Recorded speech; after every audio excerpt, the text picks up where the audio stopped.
ভালো চায়। এরকম কেন মনে হচ্ছে তোমার? অভিজিৎ, ওই উইল অনুযায়ী সারিকার পরে পুরো সম্পত্তি এই আত্মীয়দেরই পাওয়ার কথা। আর আমার প্রথম থেকেই এদেরকে খুব একটা ভালো লাগছে না। আর এই কিছুদিন আগে আমি ওর বার্থডে পার্টিতে গেছিলাম। চলো সারিকা, এবার কেকটা কাটো। দাদা আর 2 মিনিট ওয়েট করে যাই, দয়া স্যার হয়তো চলে আসবেন। আমি ওনাকেও ইনভাইট করেছি। অন্তত আমাদেরও বলতে পারতে। আরে কে কি বললো না ভাই? Oh I am so sorry, আসতে একটু দেরি হয়ে গেল। Many many happy returns of the day, happy birthday. I will take it, দাও। আপনি আপনাকে ঠিক চিনতে পারলাম না। আমি বলছি, এ হলো কৃতি। সারিকার মতো পেশেন্টদেরকে হ্যান্ডেল করার জন্য ইনি ট্রেনিং নিয়েছেন, আর আমি ইনাকে 24 ঘন্টা সারিকার সাথে থাকার জন্য অ্যাপয়েন্ট করেছি। আশা করি আপনি সারিকাকে নিয়ে আর চিন্তিত হবেন না। একদম।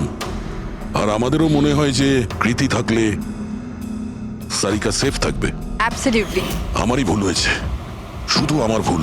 আমার সারিকাকে ওদের ভরসায় ছাড়া উচিত হয়নি। আমার মেরে দিয়েছে হয়তো ওরা ওকে। বাড়ি এসে গেছে।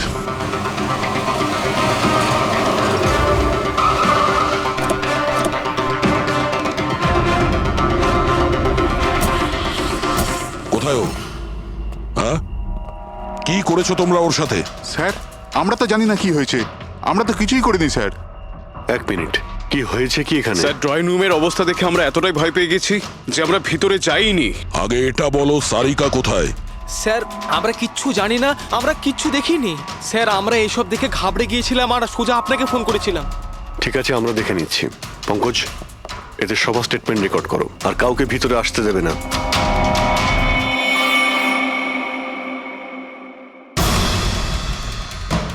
সারিকা, সারিকা, কেউ আছেন? এখানে তো মনে হচ্ছে অনেক কিছুই হয়েছে।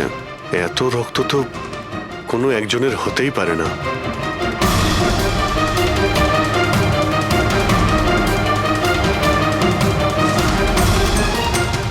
স্যার, হ্যাঁ, স্যার এই দেখুন, কেউ লুটপাট করার জন্য ঢুকেছিল, কিন্তু টাকা নিয়ে বেরোতে পারেনি। যেই ওকে বাধা দেওয়ার চেষ্টা করেছিল তার উপরেই আক্রমণ করে। স্যার, লাশ। সারিকা?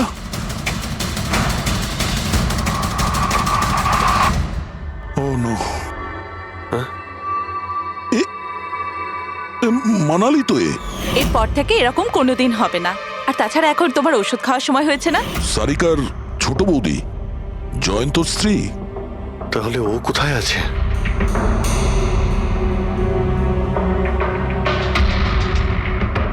ও নো। দয়া, হ্যাঁ, এ হলো কৃতি। সারিকার মতো পেশেন্টদেরকে হ্যান্ডেল করার জন্য ইনি ট্রেনিং নিয়েছেন। এটা তো কৃতি। তুমি চেনো? হ্যাঁ, প্রীতি স্যার, পালস চলছে, এখনো বেঁচে আছে। এ সারিকার রুমের বাইরে? সারিকা, সারিকা। ফ্রেডি, এক্ষুনি অ্যাম্বুলেন্সের ব্যবস্থা করো, একে হসপিটালে পাঠাতে হবে। সারিকা, সারিকা,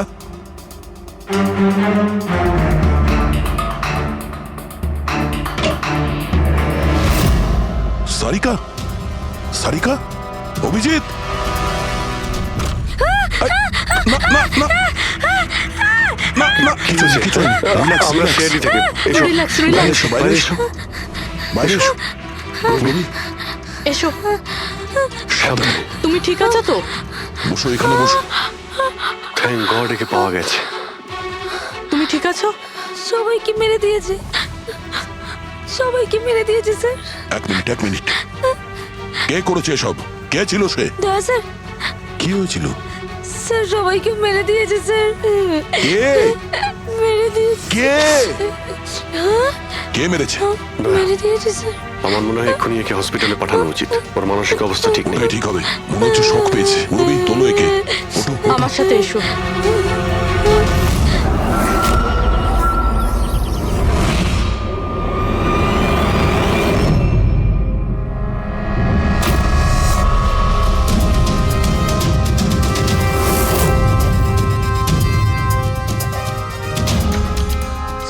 আমাকে ঘরে কেন যেতে দিচ্ছেন না? আমার বউ খুন হয়েছে।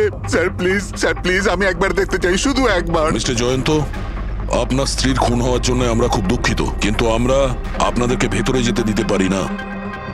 3 জনের উপর হামলা হয়েছে, একজন মারা গেছে, একজন আহত, আর একজন শক পেয়েছে। আর আপনারা বলছেন যে আপনারা কিছুই জানেন না। হ্যাঁ, সত্যি আমরা কিচ্ছু জানি না স্যার। ইনফ্যাক্ট আমরা এখানে কেউ ছিলামই না স্যার। আমরা সবাই নিউ বোম্বেতে ছিলাম একটা পার্টিতে। কোন পার্টি? স্যার একটা ফ্রেন্ডের রিসেপশনের পার্টি। তো আপনারা সবাই ওখানে গিয়েছিলেন তো? মানালি। ও বাড়িতে কেন ছিল? স্যার মানালি আমাদের সঙ্গে গিয়েছিল। বাড়িতে শুধু সারিকা আর কৃতি ছিল, কারণ স্যার সারিকা শরীর খারাপ ছিল। কিন্তু স্যার এই পার্টি থেকে হঠাৎ মানালি কি করে হারিয়ে গেল আমরা কিচ্ছু জানি না স্যার। স্যার, হ্যাঁ পূরবী? স্যার এই দেখুন, এর নখে এবং এর বডিতে অনেক গুঁড়ো চুল পাওয়া গেছে। স্যার এই কাঁচের টুকরোগুলো দেখুন, বেশ মোটা, মনে হচ্ছে কারো চশমার কাজ।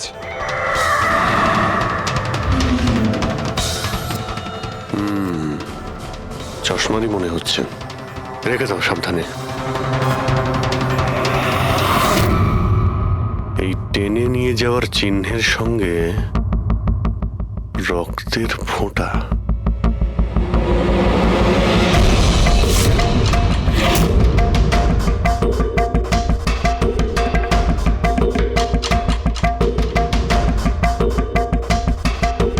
এখানে এতটা রক্ত, মানে এখানে এসে দাঁড়ায় আর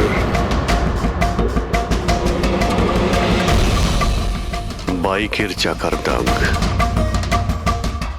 কেউ আহত অবস্থায় এখানে আসে আর বাইকে উঠে এখান থেকে বেরিয়ে যায়। আচ্ছা একটা কথা বলুন তো, আপনাদের মধ্যে বাইক কার কাছে আছে? বাইক? না স্যার বাইক তো কারুর কাছে নেই। আমাদের সবার কাছে নিজের পার্সোনাল গাড়ি আছে স্যার। এই বাড়িতে টোটাল 5টা কার আছে স্যার। কিন্তু অভিজিৎ, এটা কেন জিজ্ঞাসা করছো? কারণ কেউ খুবই আহত অবস্থায় বাইকে উঠে এখান থেকে চলে গেছে, আর আমার পুরো বিশ্বাস যে খুনি সেই। আই থিঙ্ক এর জবাব সারিকাই দিতে পারবে। ওর জ্ঞানটা একবার ফিরে আসুক। বাই দ্য ওয়ে, আপনাদের মধ্যে কি কারো চোট বা আঘাত লেগেছিল? আঘাত আমাদের? স্যার আপনার কথার মানে কি? আমাদের কেন চোট লাগবে? আপনারা আমাদেরকে সন্দেহ করছেন? যতক্ষণ এই কেসটা সলভ না হবে আমরা সবার উপরেই সন্দেহ করব। আর আপনারা যদি আমাদের সঙ্গে সহযোগিতা না করেন তাহলে আমাদের সন্দেহ আরো বেড়ে যাবে। হ্যাঁ, তাই প্লিজ কোঅপারেট।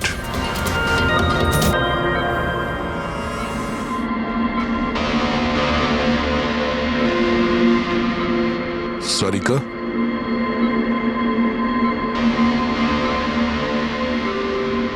আচ্ছা তুমি কি ঠিক আছো? অভিজিৎ, সারিকা, দয়া স্যার। তুমি ঠিক আছো? স্যার মানালি বৌদি আর কৃতি স্যার। কৃতি ঠিক আছে, কিন্তু মানালি মারা গেছে। সামলে কৃতি।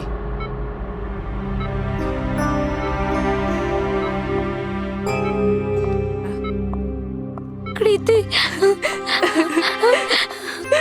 কৃতি তুমি ঠিক আছো তো? I am so glad you okay. Thank God তুমি ঠিক আছো।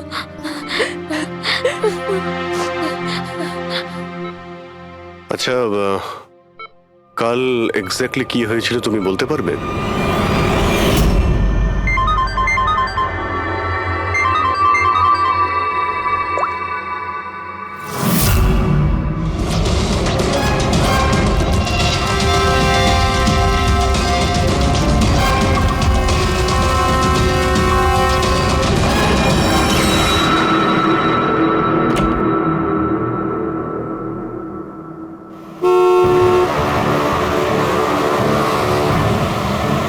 বৌদি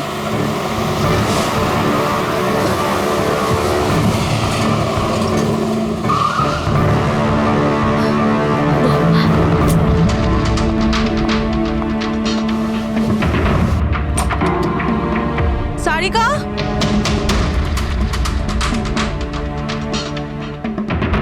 সারিকা, সারিকা কোথায় তুমি?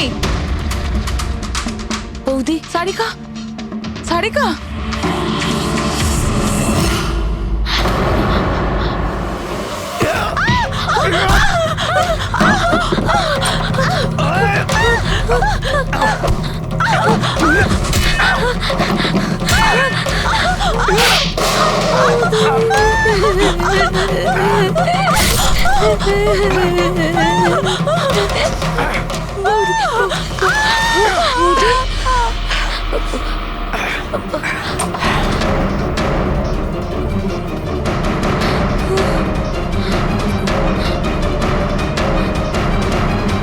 কৃতি কৃতি কৃতি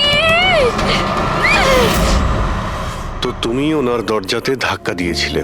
তো কৃতি, আপনি আপনি কি দেখেছিলেন? আপনার উপরে আক্রমণ কি করে হলো? সারিকার জোরে চিৎকারের আওয়াজ পেলাম, আমি তখনই ঘর থেকে বাইরে আসি। সারিকা, এইসব কি করে?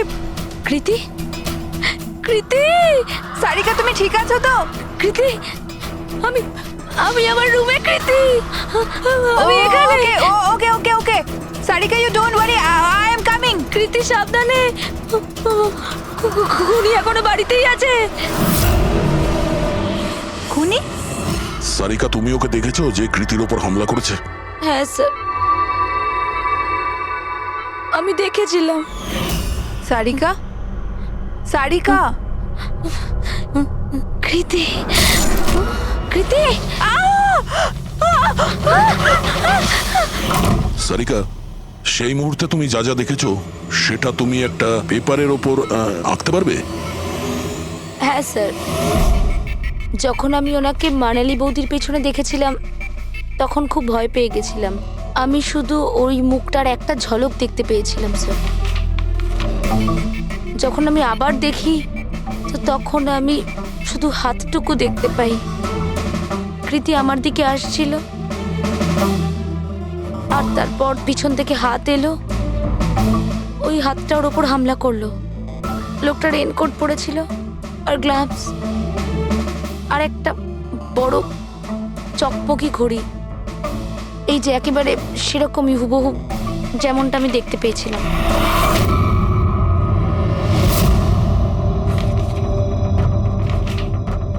আই হোপ এই অর্ধেক ছবিগুলো দিয়ে আপনারা কিছু উপকার পেয়ে যাবেন হয়তো। চিন্তা করো না, এই অসম্পূর্ণ ছবিটা আমরা কমপ্লিট করব। ফেডরিক, মনোহরের কাছে এই পেন্টিং গুলো নিয়ে যাও আর বলো যে এই স্কেচ যেন কমপ্লিট করে। Sarika, thank you so much. আপনি যেতে পারেন, টায়ার্ড হয়ে গেছেন হয়তো। চলো সারিকা।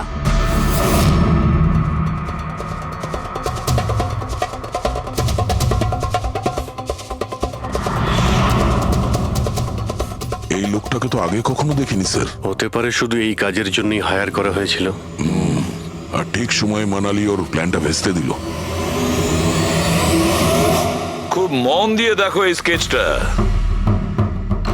এটা সেই লোকটার ছবি যে মানালিকে খুন করেছিল। আপনারা কি একে কোনোদিন দেখেছেন? আমি তো বুঝতেই পারছি না আমাদের কেন সন্দেহ করা হচ্ছে।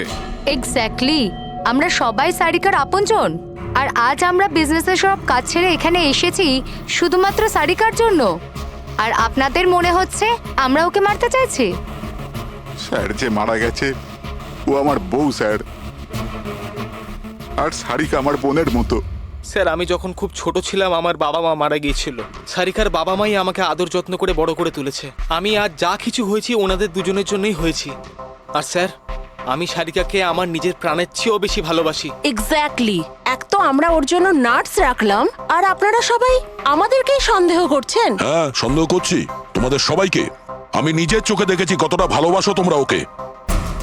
আপনারা সবাই ভালোভাবেই জানেন যদি ওই বেচারির কিছু হয় তাহলে ওর কয়েকশো কোটি টাকার সম্পত্তির তোমাদের সবার মধ্যে ভাগ হবে।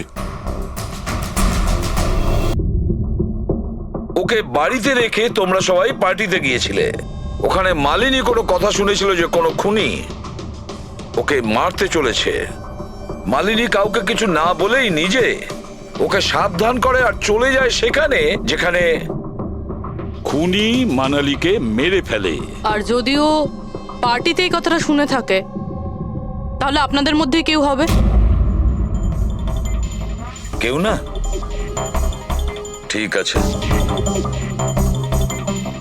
তোমরা এখন যেতে পারো, কিন্তু একটা কথা ভালো করে মনে রাখবে, আমাদের কড়া নজর থাকবে তোমাদের উপরে।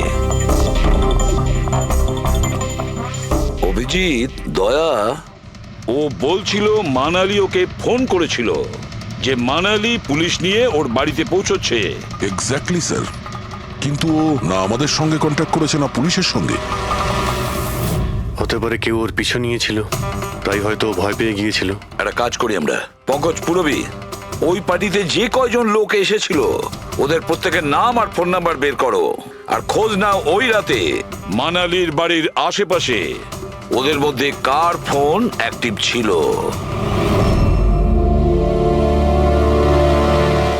স্যার, হ্যাঁ স্যার, ওই রাতে ওখানে 250 লোক ছিল, কিন্তু স্যার একজন হচ্ছে ঈশান। ওই রাত্রেও পার্টিতে ছিল, আর ওখান থেকে ও সারিকার বাড়ির দিকে গেল যখন মানালি পার্টি ছেড়ে গেল। আর ফোন ওখানেই বন্ধ হয়ে যায় ওদের বাড়িতে। স্যার, আর একটা আজব ঘটনা ঘটেছে। মানালি সেই রাতে ওই বাড়িতে ফোন করেইনি, বরং সেখান থেকে ব্যান্ড্রায় গিয়েছিল, কোয়াড্রাম, আর তারপর থেকে ফোনটা সুইচড অফ। মানালির সেলফোন তোর কাছেই ছিল ওই ক্রাইম সিনে?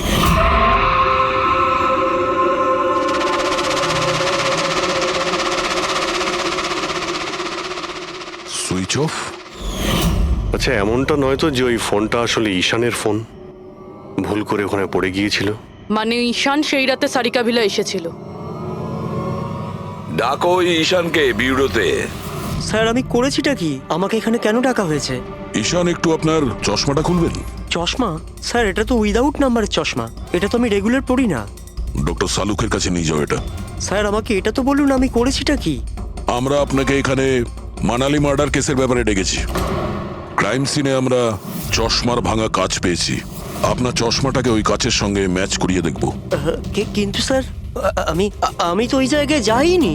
যদি তুমি নাই গিয়ে থাকো তাহলে তোমার ফোন ওখানে ওই ভিলাতে কি করছিল? আর মানালির ফোন তোমার বাড়িতে মান্দ্রাতে কিভাবে পৌঁছলো? ওই স্যার, পার্টিতে আমাদের ফোন এক্সচেঞ্জ হয়ে গেছিল, কারণ আমাদের ফোন দুটো এক। কি হলো মানালি ম্যাডাম, আপনাকে চিন্তিত মনে হচ্ছে? চিন্তিত আমি? না তো, আসলে আমি ওই জয়ন্ত আর আকাশকে খুঁজছিলাম। আপনি ওদের কোথাও দেখেছেন? হ্যাঁ, ওরা দুজন ভেতরেই হবে। আসলে কি হয়েছে, এত চেঁচামেচি আর এই ডিস্কোতে আমি কিছু বুঝেই উঠতে পারছি না। আপনি প্লিজ আমাকে একটু হেল্প করে দেবেন ওদের খুঁজে পেতে? আমি ওদের ভেতর থেকে আপনার কাছে পাঠাচ্ছি।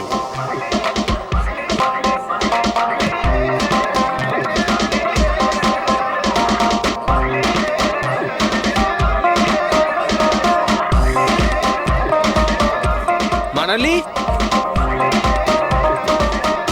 ঈশান, তুমি তো বলছিলে মানালি খুঁজছে আমাদের। কোথায় মানালি? আরে এক্ষুনি তো এখানেই ছিলেন মানালি, কি জানি কোথায় চলে গেলেন। ওই দিকটা কি দেখি, চলো। স্যার, আমার ফোন সুইচ অফ ছিল, এই জন্য আমি মানালিকে বলতে পারি। সেই কারণে মানালি পুলিশকে ফোন করতে পারেনি। স্যার, আমাকে বিশ্বাস করুন, আমি খুন করিনি। খুনি না হলেও খুনির সঙ্গী তো হতে পারো, যে ওখানে ওই পার্টিতে উপস্থিত ছিল। তুমি পার্টিতে মালিনীর সমস্ত কথা শোনো, আর যখনই মানালি ওখান থেকে বেরোয় তুমি মানালির পিছু নাও। কোনো কায়দা করে তুমি মানালির ফোন তোমার বাড়ি ব্যান্দ্রাতে পাঠিয়ে দিলে, আর ওখানে পাওয়া চশমার কাঁচের টুকরো, আমাদের সন্দেহ ওটা তোমার চশমার রিপোর্ট তো আমরা পেয়েই যাব আমাদের ফরেন্সিক ল্যাব থেকে। ঈশান, শুধু ঈশানের কাছে কোনো কারণ নেই, কিন্তু সবার কাছেই কোনো না কোনো কারণ আছে সারিকাকে মারার জন্য। দিয়া আর অভয়, এদের দুজনের তো টাকার খুব প্রয়োজন ছিল, হতে পারে এরা দুজন করেছে। আর এদের প্রত্যেকের কাছে একটাই অজুহাত আছে, যে ওরা রিসেপশনের পার্টিতে ছিল। স্যার, এরা সবাই ওই রিসেপশন পার্টিতে প্রেজেন্ট ছিল, কিন্তু কোনো একজন খুনিকে ফোন করে সারিকা ভিলায় যেতে বলেছিল লেফট দিয়ে, যাতে সারিকা কিছু বুঝতে না পারে।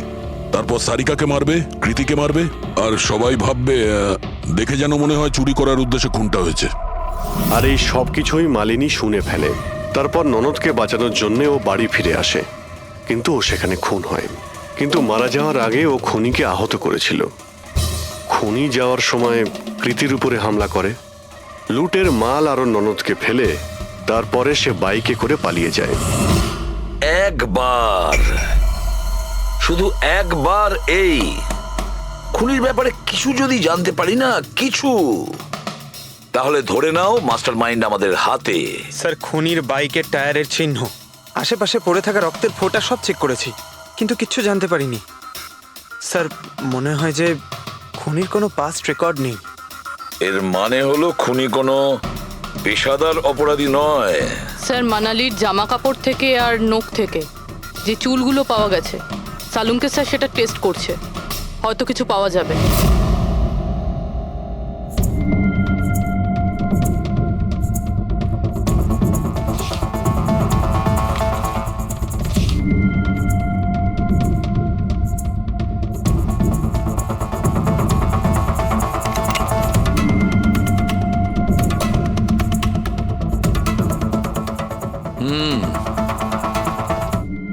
আমার আন্দাজ একদম ঠিক ছিল। এবার শুধু ডিএনএ রিপোর্টটা দরকার। হ্যাঁ সালুকে। বস, হ্যাঁ, একটা কথা ঠিক যে ঈশান খুনি নয়, কারণ ক্রাইম স্পট থেকে এই যে চশমার লেন্সের ভাঙা টুকরো পাওয়া গেছে, এইগুলো ঈশানের চশমার সঙ্গে ম্যাচ করছে না। এক তো ঈশানের চশমার পাওয়ার 0, আর দ্বিতীয়ত ঈশানের যে চশমাটা তার লেন্সগুলো একদম নর্মাল, কিন্তু এই লেন্সটা ফটোক্রোম্যাটিক, মানে রোদের সঙ্গে রং পাল্টায়। আচ্ছা, ওই যে রক্ত পাওয়া গিয়েছিল ওই বাইকের টায়ারের মার্কের কাছে, সেটা কি খুনির রক্ত? হ্যাঁ, ওই রক্তটা খুনিরই, যার বয়স 25 থেকে 30 বছরের মধ্যে। আর মানালির নখে যে চুলটা পাওয়া গেছে ওটা নিশ্চয়ই খুনির। আসলে বস, হাতাহাতি করবার সময় চুল গোড়া থেকে উপড়ে আসে, অথচ এই যে চুলটা, এটা উপড়ে আসেনি, কাটা হয়েছে। আর এইটা দেখো স্ক্রিনে, যতগুলো চুল আছে সব আলাদা আলাদা রকমের। কোনো চুল সিধে, কোনোটা কোঁকড়ানো, আর ওগুলো রং দেখো, প্রত্যেকটা চুলের রং আলাদা, কোনোটা কালো, কোনোটা ব্রাউন, কোনোটা ডার্ক ব্রাউন, আর ওই গোল্ডেনও আছে। এই চুলগুলো একটা লোকের হতেই পারে না।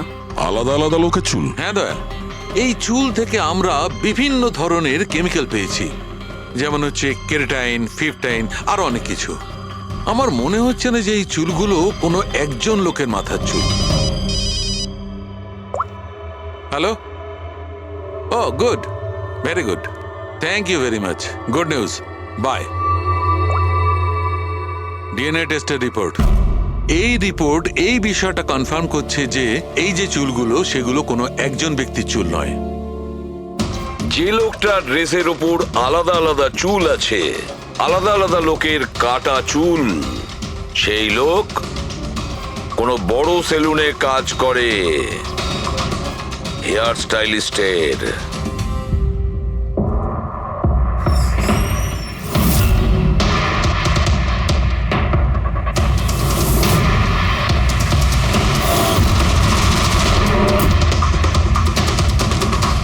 স্যার, এ তো বিমল, আমাদের স্পায়ের স্টার হেয়ার স্টাইলিস্ট।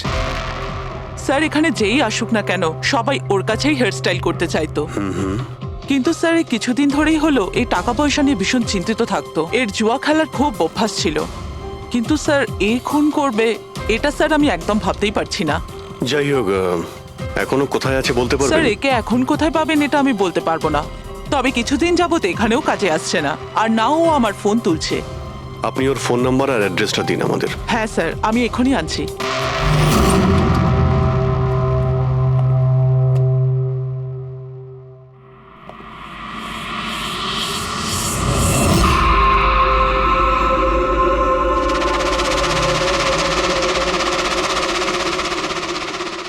ও নো, এ তো গেছে। বিষ খেয়েছে। এখানে আঘাত লেগেছে, আর এই কাঁধেও নখের চিহ্ন। মানে এই হলো সেই যে মানালিকে খুন করেছে। দেখো কিছু পাওয়া যায় কিনা।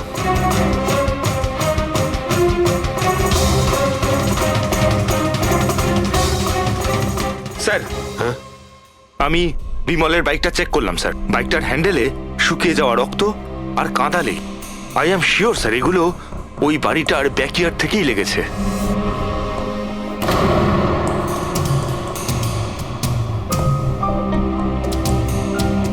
স্যার স্যার এই ভেঙে যাওয়া চশমা আর এই রেনকোট পেয়েছি। রেনকোটে রক্ত লেগে আছে।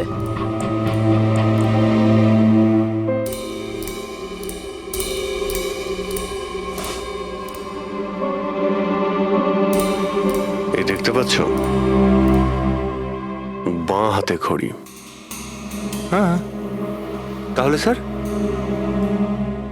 যদি বিমল বাঁ হাতে ঘড়ি পরতো তাহলে ও কি করে বলল যে ডান হাতে ঘড়ি পরা ছিল? রাতে পার্টিতে মানালি কেউ সারিকাকে খুন করবে সেই আলোচনা শুনে ফেলে, আর তখন মানালি ঈশানের কাছে সাহায্য চায়। ওকে বলে যে জয়ন্ত আর আকাশকে ওখানে পাঠিয়ে দিতে। এর মানে আকাশ আর জয়ন্ত দুজনেই নির্দোষ। বাকি রইল এই তিনজন, রজনী, অভয় আর দিয়া। ওই খুনের মাস্টারমাইন্ড এই তিনজনের মধ্যেই কেউ হবে। আচ্ছা স্যার, ওই কলের অন্যদিকে কে ছিল? স্যার ওই বিমল হতে পারে। না স্যার, আমি বিমলের ফোন রেকর্ড চেক করেছি। ওই রাত্রে ওদের মধ্যে কেউই বিমলকে ফোন করেনি। তাহলে অপর প্রান্তে কে ছিল সেদিন? ল্যান্ডলাইন? আচ্ছা, ওদের বাড়ির ল্যান্ডলাইন ফোন? হ্যাঁ, হতে পারে। ফ্রেডি, পঙ্কজ, একটু খোঁজ নিয়ে দেখো তো 11টার আশেপাশে ওদের ল্যান্ডলাইনে কেউ ফোন করেছিল কিনা। ওই মেয়েটার কথা অনুযায়ী খুনি ডান হাতে ঘড়ি পড়েছিল, যেখানে বিমল বাঁ হাতে ঘড়ি পড়েছিল। আরও এটাও বলেছিল যে খুনি যে রেনকোট পরেছিল সেটা ব্লু কালারের ছিল, কিন্তু আমরা বিমলের বাড়ি থেকে যে রেনকোট পেয়েছি সেটা কালো ছিল। হতে পারে সারিকা কিছু ভুল করেছিল, ঠিকমতো দেখতে পাইনি ও। স্যার স্যার ওই রাতে 11:30টার সময় ওই বাড়িতে কেউ ফোন করেছিল। কে ফোন করেছিল? আপনারা সত্যি বলছেন এই সব কিছুর পেছনে আমার নিজের লোকের হাত আছে? একটু অপেক্ষা করুন, সব জানতে পারবেন। স্যার, আপনারা আবার কেন খোঁজ খবর নিচ্ছেন? একবার তো খোঁজ খবর নিয়েছেন। সেদিন প্রমাণ একত্রিত করার জন্য আর আজ কেস ক্লোজ করার জন্য। আপনি একটু অপেক্ষা করুন, এখনই সবকিছু জানতে পেরে যাবেন। স্যার, পেয়ে গেছি। কিন্তু এটা তো সেই রেনকোটটাই যেটা ওই খুনি পড়েছিল। এখানে কি করে এলো? বলছি, তুমি বলেছিলে যে মানালি তোমাকে দৌড়ে এইখানে বাঁচাতে এসেছিল, কারণ ও ওখানে পার্টিতে শুনেছিল যে কেউ তোমাকে খুন করতে চায়। কিন্তু সে খুনি ছিল না, সেই ছিল যে এই পুরো প্ল্যানটা করেছিল। আর যার সঙ্গে ওর ফোনে কথা হয় সেও কিন্তু খুনি নয়, অন্য কেউ ছিল। সেই সময় এই বাড়িতেই সে তোমার সঙ্গে উপস্থিত ছিল। বাড়িতে? ওই সময় আমার সাথে কৃতি, কারেক্ট? এটা পুরো প্ল্যান ছিল। খুনি কাজ ভেঙে বাড়ির ভেতরে ঢোকে, কিন্তু গন্ডগোল তখন হলো যখন ও মানালিকে মারল সারিকা ভেবে। মানালি তো মারা গেল, কিন্তু মরার আগে ও খুনিকে এতটাই আহত করে দিয়েছিল যে খুনি এখানে সারিকাকে মারার জন্য দাঁড়ায়নি, পালিয়ে গেছে। স্যার স্যার, এক মিনিট, যদি খুনি পালিয়ে গেল তাহলে কৃতিকে কে মারলো? কারণ সারিকা নিজের চোখে কৃতির ওপর হামলা হতে দেখেছে। হ্যাঁ, আমি দেখেছিলাম। ওই হাতটা এলো আর ও কৃতির ওপর হামলা করেছিল। হামলা তো হয়েছে, কিন্তু করলোটা কে?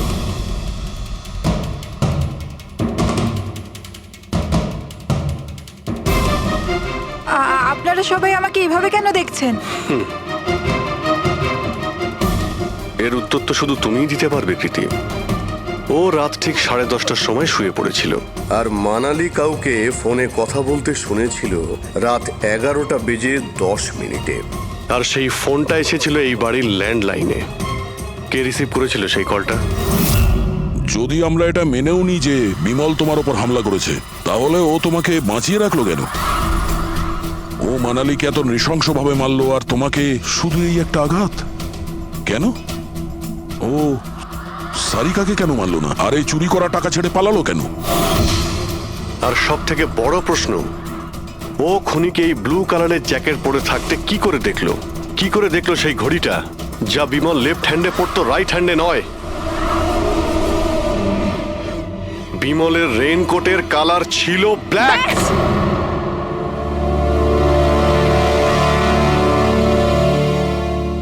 ঠিক চিনেছেন আপনারা। ওই হামলা আমি নিজেই করেছিলাম।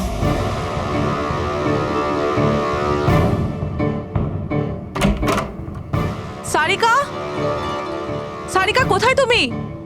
মানালি এখানে এই সময়? Sarika,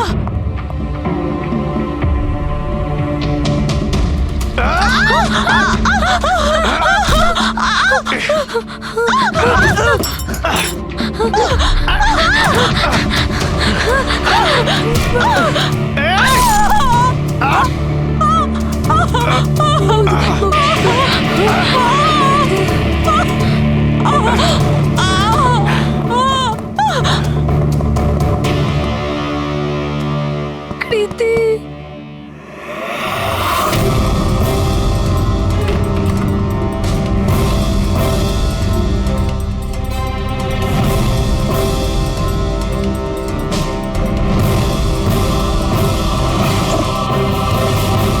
I am coming, Sarika, don't worry.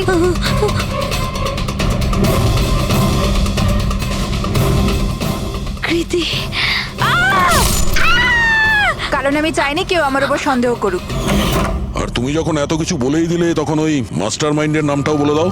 হ্যাঁ, আর তুমি যদি বলো ওর নামটা আমি বলে দিই, যে মানালিকে মেরেছে আর সারিকাকে মারতে পারতো। কি রজনী দেবী, আপনি জানেন আমরা কার কথা বলছি? রজনী, তুমি? হ্যালো, কিলার শার্প 11:30টায় পৌঁছে যাবে। সারিকার খেলা শেষ, যে কোনো মূল্যে করতেই হবে। ওই আমার বাকি টাকাটা? তুমি তোমার পয়সা পেয়ে যাবে। ওকে।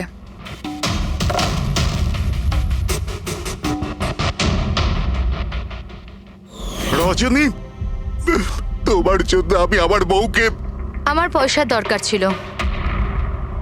সারিকার বেবি সিটিং করতে করতে আমি হাঁপিয়ে উঠেছিলাম। আর এইসব তোমার জন্য হয়েছে আকাশ। তোমার জন্য আমরা সবাই সারিকার আয়া হয়েছিলাম।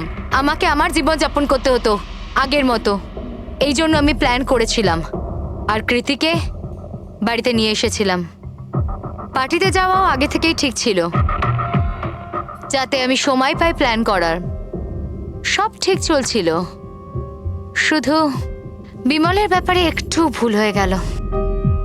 না হলে এত কিছু হয়ে যাওয়ার পরেও দেখছি তোমার কোনো অনুতাপ নেই, বরং নিজের প্ল্যান নিয়ে গর্ব করছো। তুমি অনেক সময় পাবে নিজের প্ল্যানের ভুল ত্রুটি ধরার, কারণ তোমার এই বাকি জীবন এবার তোমাকে জেলের মধ্যে বসেই কাটাতে হবে।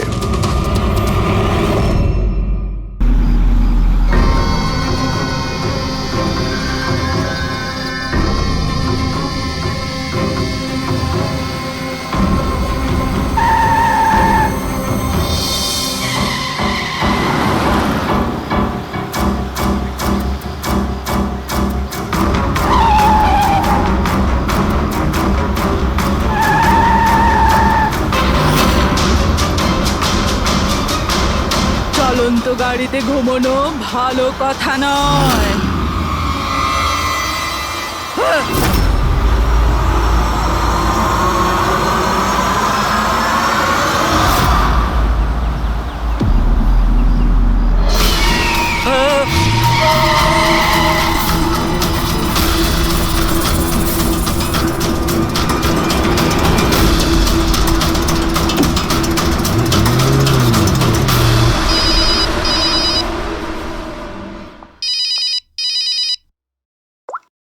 হ্যাঁ বিনীত। লীলা হেল্প মি, লীলা, লীলা হেল্প মি। কি হয়েছে বিনীত? তুমি এত টেনশনে কেন? লীলা, এরা আমাকে মেরে ফেলবে। লীলা, কে মেরে ফেলবে বিনীত? তুমি কার কথা বলছো? লীলা, আই থিংক আমি জীবনে আর কখনো তোমার সাথে দেখা করতে পারবো না। লীলা, বিনীত, বাজে বকা বন্ধ করো। কোথায় তুমি? তোমার এক্সাক্ট লোকেশন বলো। আমি সিবাস স্ট্যান্ড রোডে আছি, পুরনো পোস্ট অফিসের কাছে। বিনীত, একটা কাজ করো, তুমি ওখানেই থাকো। আমি ট্যাক্সি নিয়ে এক্ষুনি তোমাকে ওখানে নিতে যাচ্ছি। হ্যালো লীলা। হ্যালো বিনীত, তুমি ঠিক আছো? আরে এই ফোনটাও না। হ্যালো লীলা। এই ফোনটাও এক্ষুনি কাটার ছিল।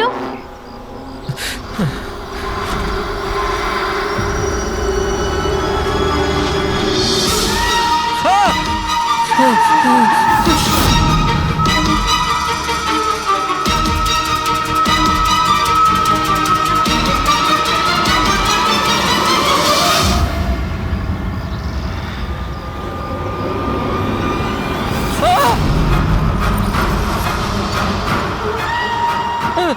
ভগবান, please help me.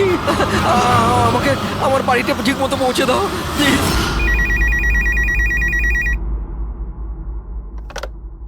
Hello, CID bureau. Hello ma'am, ma'am please আমাকে হেল্প করুন। ম্যাম আমার স্বামী এই মুহূর্তে খুব বড় বিপদের মধ্যে আছে। কি স্যার, কি হয়েছেটা কি ওনার? ম্যাম ওর প্রাণ সংশয় হয়েছে, কেউ ওকে মারতে চায়। ম্যাম প্লিজ ওনাকে বাঁচিয়ে নিন ম্যাম প্লিজ। উনি কি এখন আপনার সঙ্গেই আছেন? না ম্যাম, ম্যাম এই মুহূর্তে উনি ওনার গাড়িতে আছেন, ওই সাব স্ট্যান্ড রোডের পাশে পুরনো যে পোস্ট অফিস আছে ওখানে। আচ্ছা শুনুন ম্যাম, দেখুন আমাদের দুজন অফিসার ওই এরিয়াতেই আছে। আপনি আপনার গাড়ির ডিটেলসটা বলুন। হোয়াইট ব্যাস্টার আছে আর গাড়ির নাম্বার হলো 2536। ম্যাম ওনাকে আপনি বাঁচিয়ে তো নেবেন ম্যাম। আপনি চিন্তা করবেন না, আপনার হাজবেন্ডের কিচ্ছু হবে না। ওকে প্রবীর, অভিজিৎকে ফোন করো আর ওকে গাড়ির ডিটেলসটা দিয়ে দাও। ওকে বলো যে ব্যাপারটা আর্জেন্ট।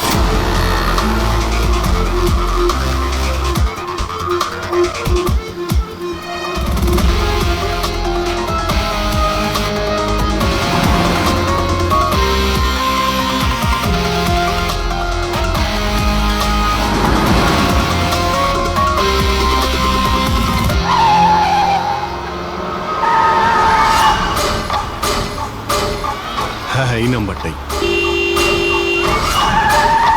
ও গাড়ি এইভাবে কেন চালাচ্ছে? এ তো অ্যাক্সিডেন্ট করে দেবে।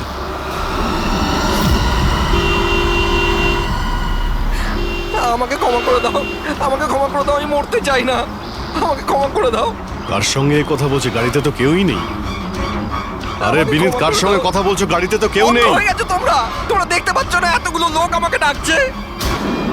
করছে কি? আমাকে ক্ষমা করে দাও, আমি মরতে চাই না। মনে হচ্ছে। বিনীত, বিনীত, বিনীত, তোমার অ্যাক্সিডেন্ট হয়ে যাবে, গাড়িটা থামাও বলছি।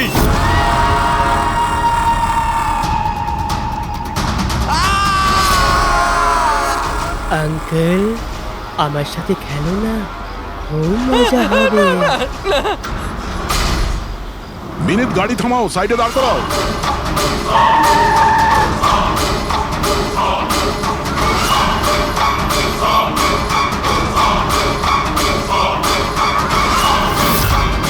দাঁড়িয়ে যাও।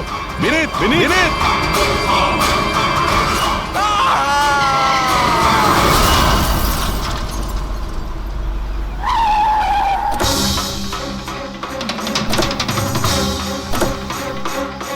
বিনীত। ও নো, এ তো মারা গেছে। স্মেল আসছে।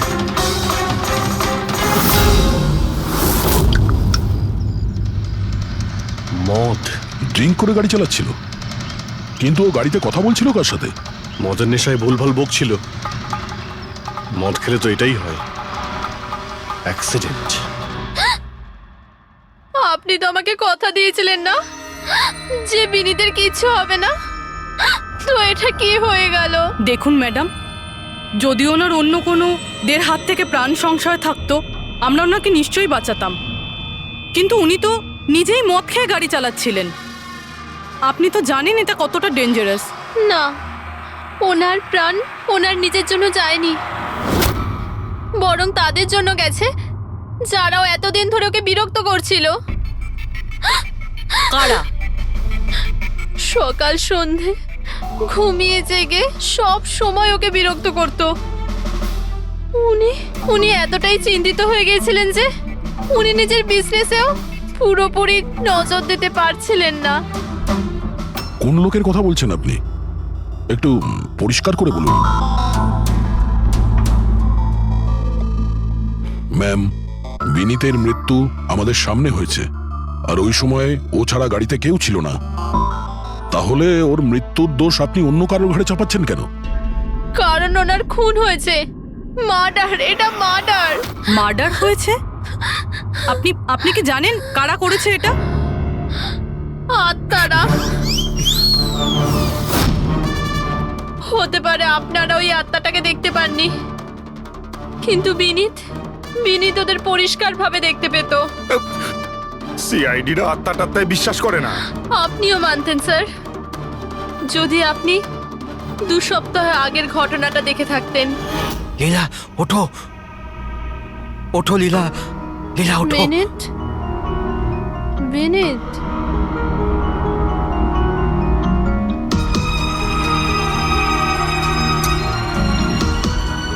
বিনীত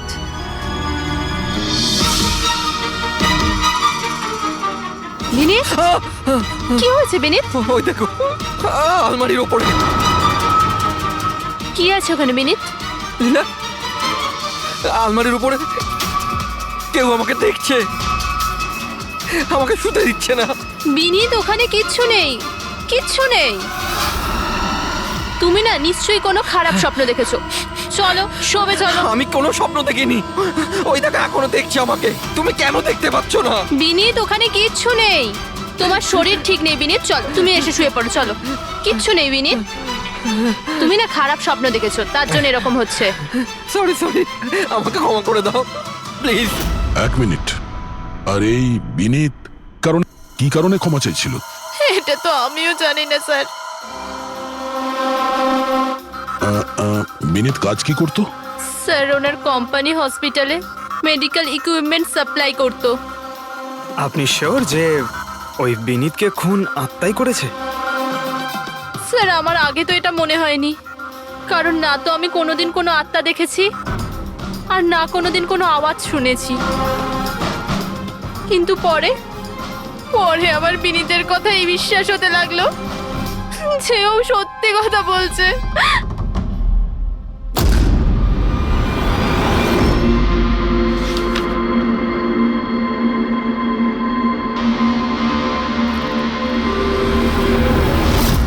হ্যাঁ বস, এর মৃত্যুর একটাই কারণ চোখে পড়ছে, এর মাথার ওপর লাগা আঘাতটা, যেটা অ্যাক্সিডেন্টের কারণে লেগেছে। ঠিক তো ডক্টর সালুকে? আর কোনো কারণ নেই তো? হ্যাঁ দয়া, ভিসারের স্যাম্পলকে চেক করা এখনো বাকি আছে, কিন্তু প্রাইমা ফেসি তো এটাই বলছে মৃত্যুর কারণ অ্যাক্সিডেন্ট। আর বস, এর রক্তের মধ্যে আমি অ্যালকোহল অনেকটা বেশি মাত্রায় পেয়েছি। ও আমার মনে হচ্ছে সেই কারণেই ওর হ্যালুসিনেশন শুরু হয় আর ও ধাক্কা মেরে দেয়। তার মানে হলো এটা কোনো খুনের ব্যাপার নয়। আমরা চাইলেই ওদের বডিটা ফেরত দিয়ে দিতে পারি। যদি কোনো ডাউট থাকে সেটা ভিসারের স্যাম্পল থেকে জানা যেতে পারে। কি জানি স্যার, আমার কেমন যেন মনে হচ্ছে যে এই কেস অতটা সোজা নয়। কারণ আমরা যখন লীলাকে জিজ্ঞাসা করলাম যে এই বিনীত কার কাছে ক্ষমা চাইছিল, তখন কথাটা এড়িয়ে গেল। আমরাও কি শেষকৃত্যে যাব নাকি? ওখানে আত্মীয়রাও থাকবে, বন্ধুরাও থাকবে, অনেকেই থাকবে। যদি কিছু জানতে পারা যায়। যাও, নিশ্চয়ই যাবে ফিউরালে।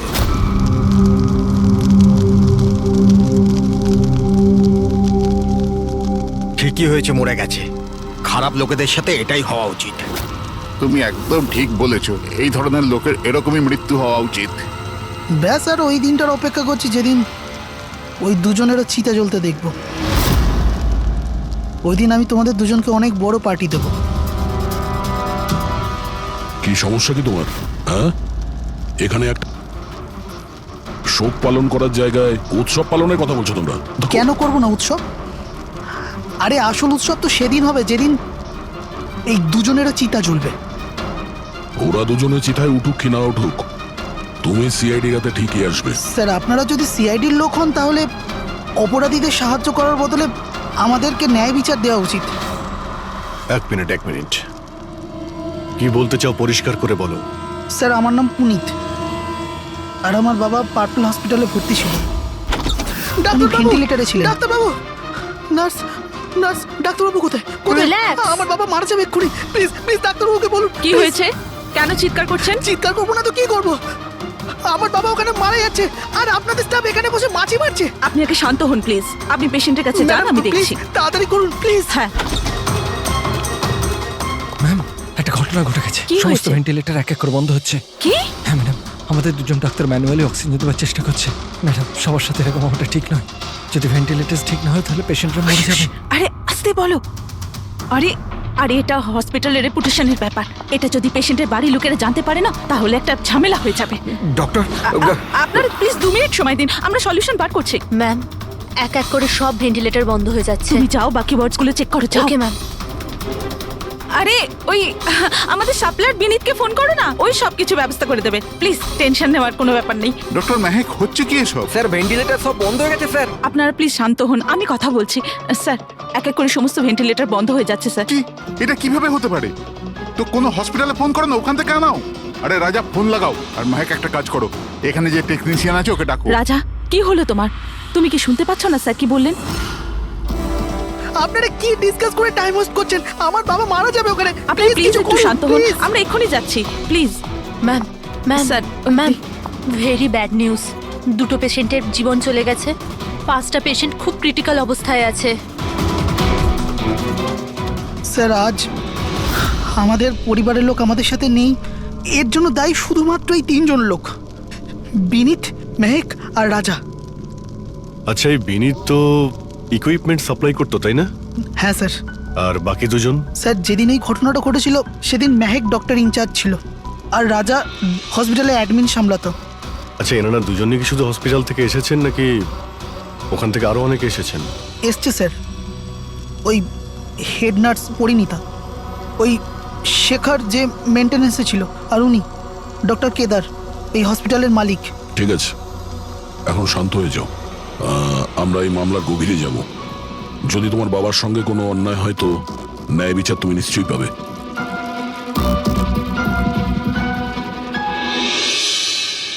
এখন বুঝতে পারছি বিনীত ক্ষমা চাইছিল কেন। আমাকে ক্ষমা করে দাও, আমি মরতে চাই না, আমাকে ক্ষমা করে দাও। আর এটাও বুঝতে পারছি যে বিনীতের মৃত্যুতে সবাই এত খুশি কেন। তার মানে বিনীতের মৃত্যুর কারণ যে কেউ হতে পারে। আর বিনীতের পরে খুনির পরের শিকার এই এদের দুজনের মধ্যে কেউ হতে পারে।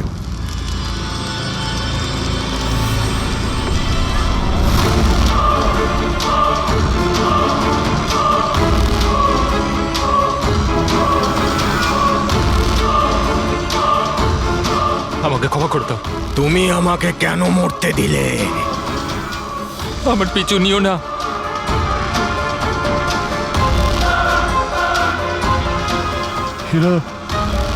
এরা কথা কার সঙ্গে বলছে? আমার পিছু নিও না।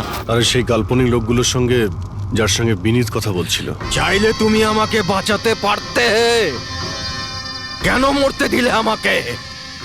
এবার তুমিও মরার জন্য তৈরি হয়ে যাও। আর এই মহিলারও একই কেস মনে হচ্ছে। ছাড়, ছাড় আমায়, ছাড় আমায়, আগুনের দিকে টানিস না। আমার কোনো দোষ নেই এতে। ছাড়, ছাড়, ছাড়, ছাড় আমায়, ছাড় আমায়, ছাড়, ছাড়, টানিস না আমায় আগুনের দিকে, ছাড়। আরে কি করছো নাকি? কি করছো? এদিকে এসো। আরে তুমি কি করছিলে? হ্যাঁ, আমি একটু ডিস্টার্ব আছি, এতে আপনারা কি করবেন? আমার ডিস্টারবেন্সের সাথে আমায় নিজেকেই লড়তে হবে। তুমি এদিকে এসো, একটু দূরে দাঁড়াও, ওই দিকটায় যাও।